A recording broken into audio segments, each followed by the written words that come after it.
What were the circumstances of how this woman got this minivan? And then what are the circumstances of her mental health? And is she armed? And, which we don't have the information of, is there anyone in the back seat? We don't believe that to be the case, but you got to leave all of those options open. Anytime that we see a pursuit come to an end, you see officers do a full search of the car. And because it's the minivan, because you got the tinted windows, they're going to have to do that as well to make sure no one else is in the car. Air 7 here just going black there for a moment and back on. Scott, what's up ahead? What are you seeing as we're coming up through the San Clemente area?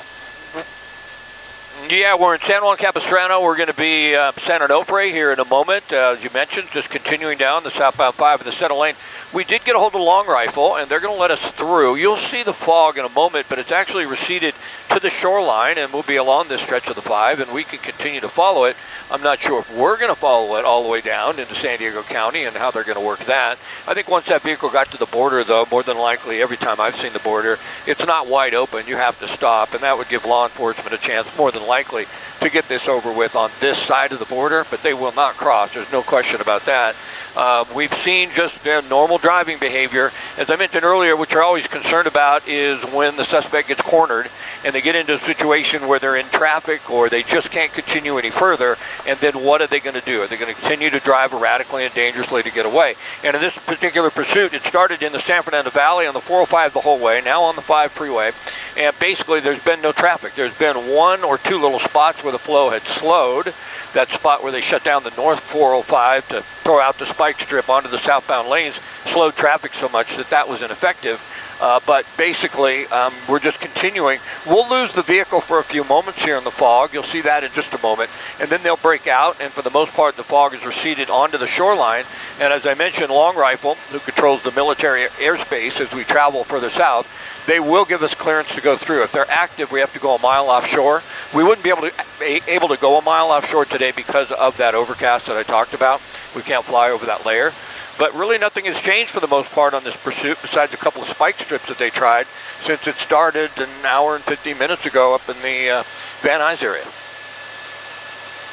And Scott, we do want to let our viewers know in just about a minute or so, we are going to be getting off ABC7, but we are going to continue streaming. So if you're watching ABC7 through our streaming app and all of our streaming sources, we're going to stay with this. If you're on air with us on ABC7, we're going to be going back to regular programming just in about 40 seconds or so. So we will keep you posted here throughout the day, on air, online, abc7.com. For the conclusion, get some clarity on how this thing is going to end. We've had Scott Reif and Bruce Thomas as well on the phone, our law enforcement expert, and we'll have to wait and see if this driver makes it all the way to the U.S.-Mexico border, and what a situation that's going to cause. What a situation. And of course, you're starting to see the visibility being reduced. Again, we're going to have the very latest, the wrap up on Eyewitness News at 3 o'clock. But again, join us on abc7.com or anywhere you do stream ABC7 for the latest on this pursuit. We'll be right back.